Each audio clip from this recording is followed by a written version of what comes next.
कहानी उन आम घरों की है जहां खाने वाले तो कई, लेकिन कमाने वाला एक मर्द ही होता है। बावजूद इसके उससे उम्मीदें कम नहीं होती। देखिए जी, सामने वाले वर्मा जी कैसी अच्छी तरह से सफाई करते हैं छुट्टी वाले दिन अपने घर की, और एक आप हैं। अरे यार, उनके पास कार है, ऑफिस पास में है और हफ्ते में 2 दिन की छुट्टी होती है, तो फर्क तो पड़ता है ना।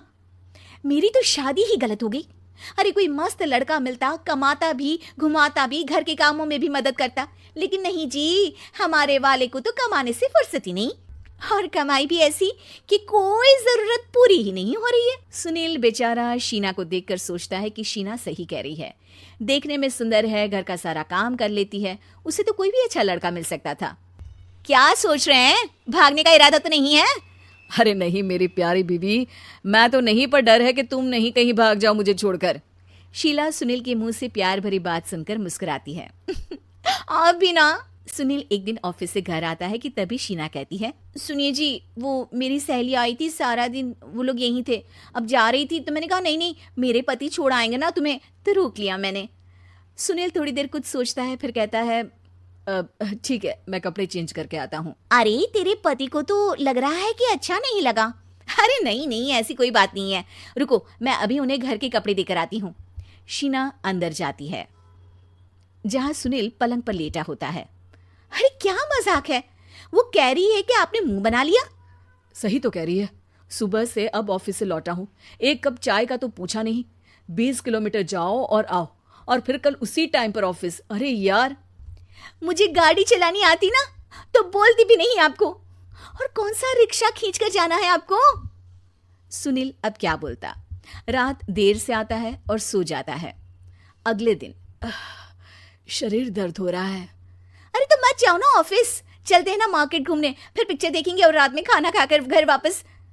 सुनील जब सारे दिन की थकान वाला शेड्यूल सुनता है तो वो सीधे सीधे ऑफिस के लिए तैयार हो जाता है। अब आए दिन शीना की डिमांड बढ़ती चली जाती है और सुनील उसको पूरा भी करता, लेकिन एक दिन, ए जी मेरा भाई आ रहा है, उसे 2 लाख रुपए की जरूरत है। हाँ तो मैं क्या करूँ शीना, मेरे पास इतने रुपए नहीं है। हाँ हाँ पता है नहीं है, लेकिन किसी से लेकर तो दे सकते हो ना। अरे मैं किससे मांगू, मेरे तो जानने में भी कोई नहीं है जिसके पास इतनी बड़ी रकम हो। तभी वहां शीना का भाई शीनू आ जाता है। जीजा जी कैसे हैं आप? अब मैं ठीक हूँ शीनू, अचानक इतनी बड़ी रकम की जरूरत कैसे पड़ गई? अरे जीजा जी, वो बिजनेस शुरू किया ना, तो उसके लिए पैसे की जरूरत है, काफी हो चुका है, थोड़ा पैसा बचता है तो मैंने सोचा आपसे ले लूं। अब देखो, मेरे ऑफिस में कुछ लोग हैं जिनकी सेविंग अच्छी है, मैं उन लोगों से बात करके देखता हूँ।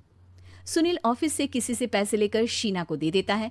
शीना वो पैसा भाई को दे देती है। 2 महीने बाद, अरे यार शीना, वो ऑफिस वाला आदमी अपने पैसे मांग रहा है, कैसे दूं? अपने भाई से बोलो ना पैसे दे दे। अरे हाँ हाँ दे देगा, कहाँ भागा जा रहा है, आप उनको बोल दो कि दे देंगे। थोड़े दिन बाद, शीना, वो आदमी मुझसे आज भी पैसे मांग रहा था यार, मैं तंग आ गया हूँ, ऑफिस जाते ही सामने उसका चेहरा दिखता है, क्या बोलूं, बार बार पैसे मांगता है। अच्छा मैं शीनू को फ़ोन लगाती हूँ, बात करके देखती हूँ। शीना भाई को फ़ोन करती है, लेकिन वो फ़ोन उठाता ही नहीं। लगता है भाई कहीं ऐसी जगह है जहाँ नेटवर्क की समस्या होगी। सुनील अगले दिन दोपहर को ही घर आ जाता है। उसका चेहरा उतरा और परेशान सा होता है, वो रोने लगता है। अरे क्या हुआ जी, आप इतना परेशान क्यों हैं? सब ठीक तो है ना? अरे नहीं शीना, कुछ ठीक नहीं है, मैं ठीक नहीं हूँ।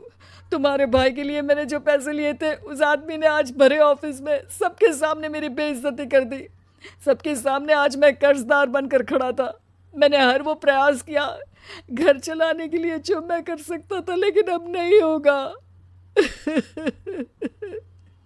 वो फिर रोने लगता है। अरे आप तो औरतों की तरह रो रहे हैं, मर्द हैं आप। क्यों, आदमी के सीने में दिल नहीं होता, या फिर वो इंसान नहीं मशीन होता है? अरे मैं थक चुका हूँ शीना, तुम समझती क्यों नहीं?